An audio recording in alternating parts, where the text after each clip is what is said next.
Imran Khan, who is at the center of a political maelstrom in his country right now.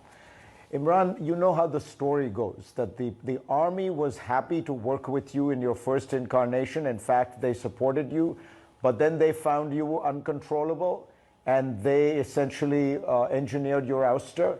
And now you have taken them on openly. Are you doing that, and can you win a struggle against what is often called Pakistan's most powerful institution? You know that the way the saying goes that most countries have armies. In Pakistan, it is the army that has a country. Look, Farid,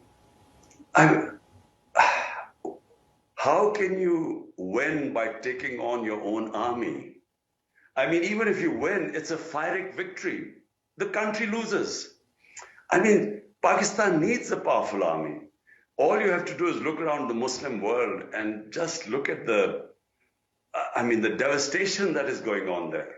So I am a firm believer that the country needs a strong defense and needs to be able to defend itself as it did in the war on terror. Because, we got ourselves into a mess and 80,000 Pakistanis died and the army gave great sacrifices.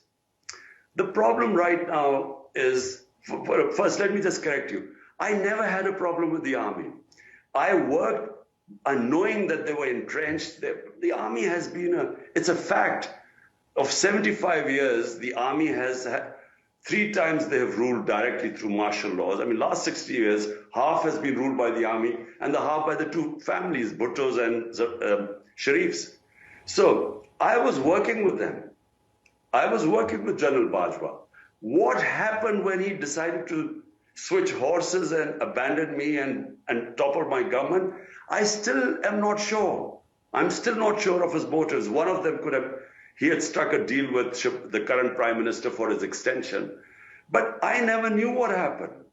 All I know is that the last 6 months, he just worked to remove my government, and he's openly afterwards in an interview claimed that he decided that I was too dangerous for the country, and so my government was ousted.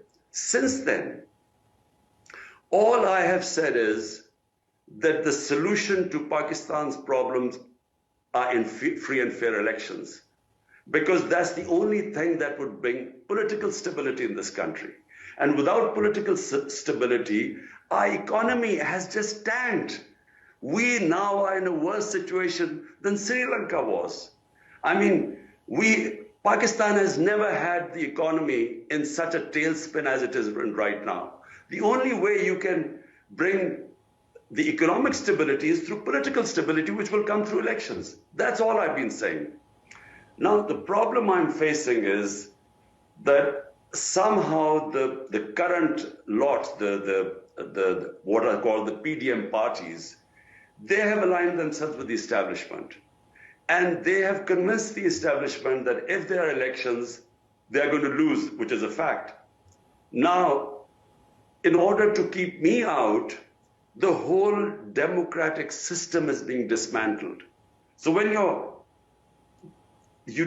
the government does not listen to the Supreme Court and doesn't follow the Constitution, when the way they have used a pretext of arson, they blamed us for the arson when I was grabbed from the High Court by the army, and the way I was grabbed, there was a reaction, but they've used that reaction, unfortunately, to dismantle the party.